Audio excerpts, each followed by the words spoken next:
We're here with Senator McConnell, who's the Republican leader of the Senate. Thank you for joining Human Events for an interview. Glad to be here. Now, Barack Obama cannot run on his record. You have persistently high unemployment. You have anemic economic growth, and you also have healthcare costs that are going up. They're not declining as he promised. So it seems like his strategy is just to blame the Republicans, call you intransigent, call you obstructionist. What say you? Well, your question somewhat supplies the answer. As you indicated, obstruction was certainly not a problem the first 2 years he was in office. He had a huge majority in the House. He had 60 votes in the Senate. He got everything he wanted. We're now living under the Obama economy. People have taken a look at it and they don't like it.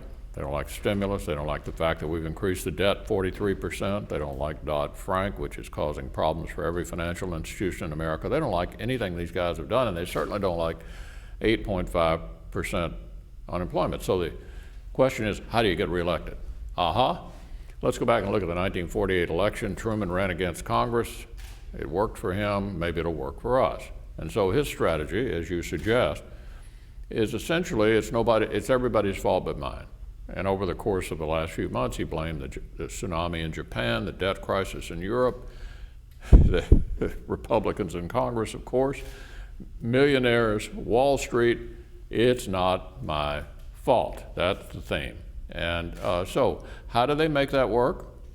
Well, they bring up bills in the Senate, since the Democrats have a majority in the Senate, that they know cannot pass, that they know can't pass. They put a poison pill in there and know it can't pass, and then when we don't pass it, they blame us for obstruction.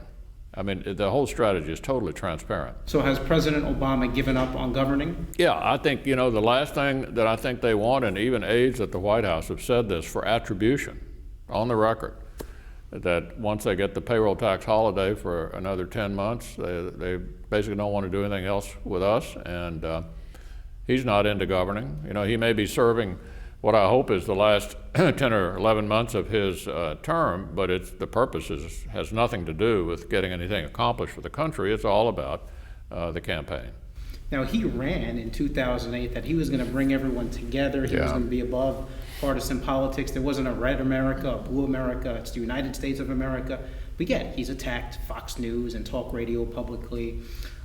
His signature legislation, the healthcare overhaul, was passed without any Republican support. Do you think he is the most divisive president in modern American history? Certainly the most divisive one I've served with.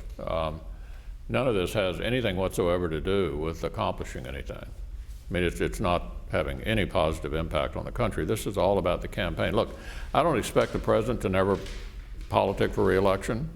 But it never occurred to me it would start a year and a half early. He started doing bus tours in North Carolina last summer. Bus tours are what you do in the middle of a campaign. And it was all about demonizing people who've been successful, trying to make people who've been less successful envious of those who have been. And of course, there's nothing liberals like more than taking your money and spending it the way they want to spend it.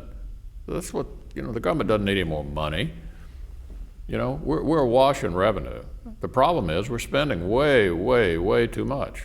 He's going to have over $1 trillion deficit every one of the 4 years he's been in office.